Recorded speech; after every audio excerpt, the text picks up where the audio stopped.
This is a simulation, a thought experiment, a question worth losing sleep over. In 1347, a disease arrived by ship on the coast of Sicily. Nobody knew what it was. Nobody had ever seen it. And within 5 years, it had killed half of Europe.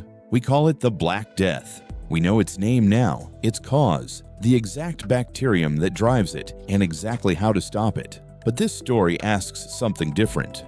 What if it arrived tomorrow, in a world that had never seen it? No history books, no protocols, no name for it. Just a new disease moving silently through a civilization that has no idea what is coming.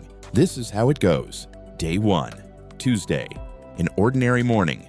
A man steps off a long-haul flight, 19 hours in the air, and he looks exactly the way everyone looks after 19 hours in the air. Tired, a little pale, moving on autopilot through passport control with his bag slung over one shoulder. He takes the train into the city, standing in a packed carriage, holding the same overhead rail as the 40 people around him, and then he walks 3 blocks home and goes straight to bed. He does not feel sick, not yet.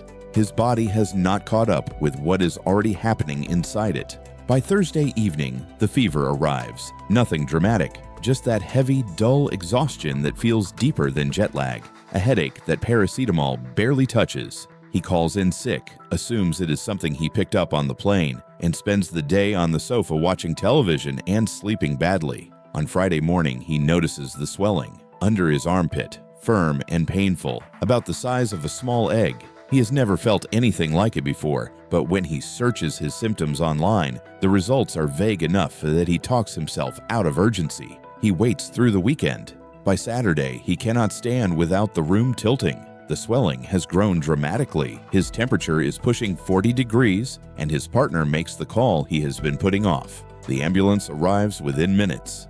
At the hospital, the doctor who examines him is experienced, careful, the kind of doctor who has seen enough unusual things to know when something does not fit.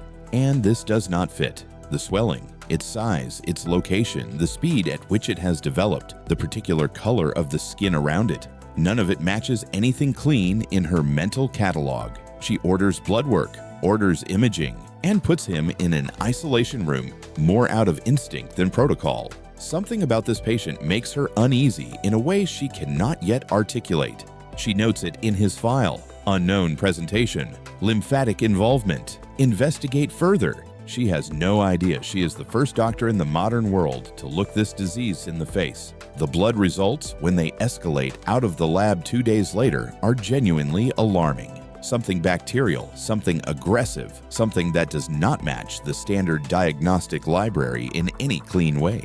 The lab director calls the hospital's infectious disease team on a Sunday. A specialist comes in on his day off, looks at the results in silence for a long time, and then picks up the phone to the National Public Health Authority. By Monday evening, the man in the isolation room is dead. He is 43 years old. The medical team had thrown broad-spectrum antibiotics at whatever was inside him, and some of it had worked, slightly, slowing the progression without stopping it. There was no time to learn more. 6 days from the airport to the end, and here is the part that matters. While he was lying on his sofa on Thursday, thinking it was probably just a cold, the disease was already somewhere else. The fleas that carried it had moved on with the warmth of bodies and the density of crowded spaces, invisible and completely indifferent to the man they had left behind. By the time the Public Health Authority takes the first official call, 3 other people in the city have already checked into different hospitals with the same unexplained swelling.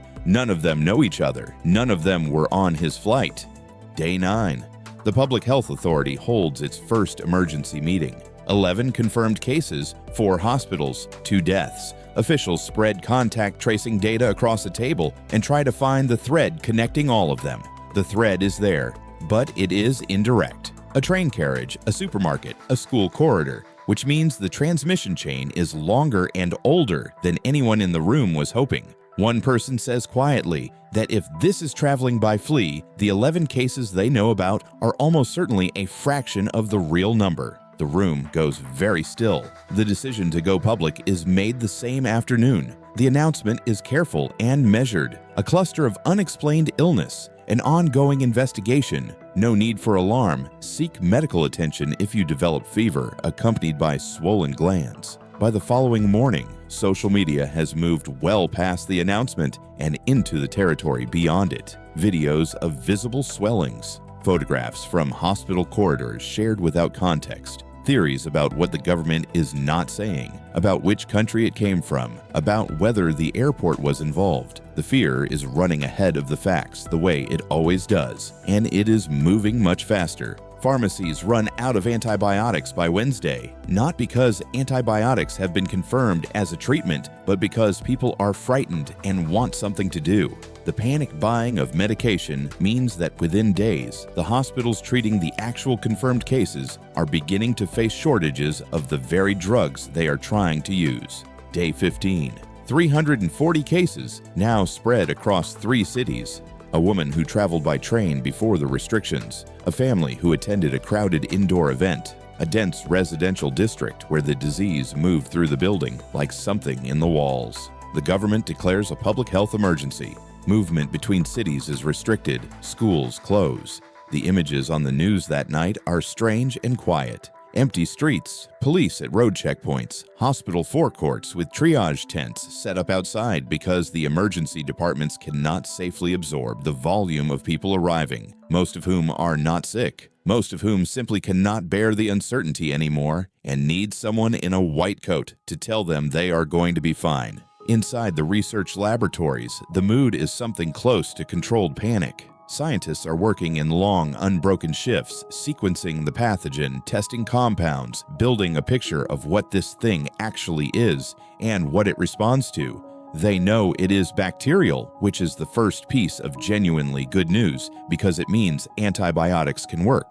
The question is which ones, in what combination, at what stage of the illness? The answer, when it begins to emerge around day 20, is brutal in its precision.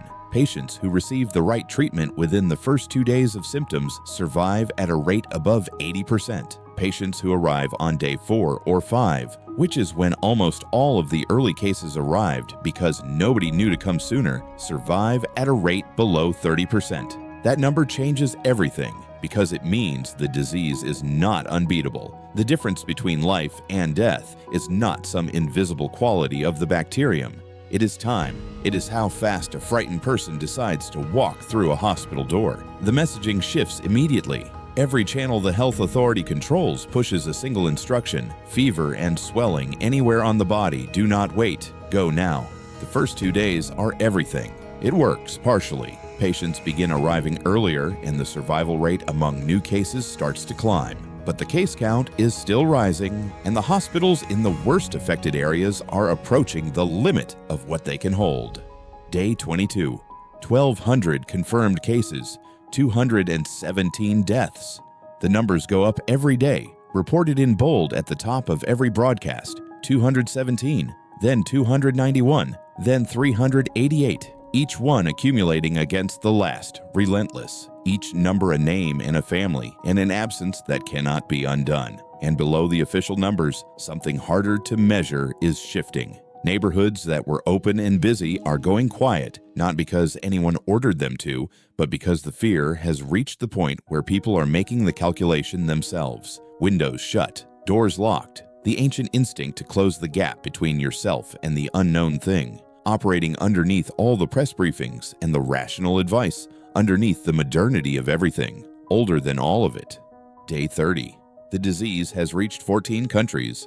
But something else is happening at day 30, quieter than the case counts. The treatment protocol has been confirmed. The right antibiotics in the right sequence catch it in the right window, and 91% of patients survive. 30 days of near continuous work to understand something that, in another version of history, took centuries. On day 31, the protocol goes out to every hospital in every affected country at the same time. On day 32, the fatality rate begins to fall. Not overnight, not cleanly. The disease keeps spreading in places where the protocol has not yet reached, in communities where a month of fear and rumor has made people distrust whatever the official voice is saying, in regions where the infrastructure to actually deliver the medication does not yet exist. The death toll keeps climbing for weeks after the treatment is confirmed because confirming a treatment and distributing it are two entirely different problems. But the direction has changed. The thing that looked, in its first 2 weeks, like it might spiral completely beyond control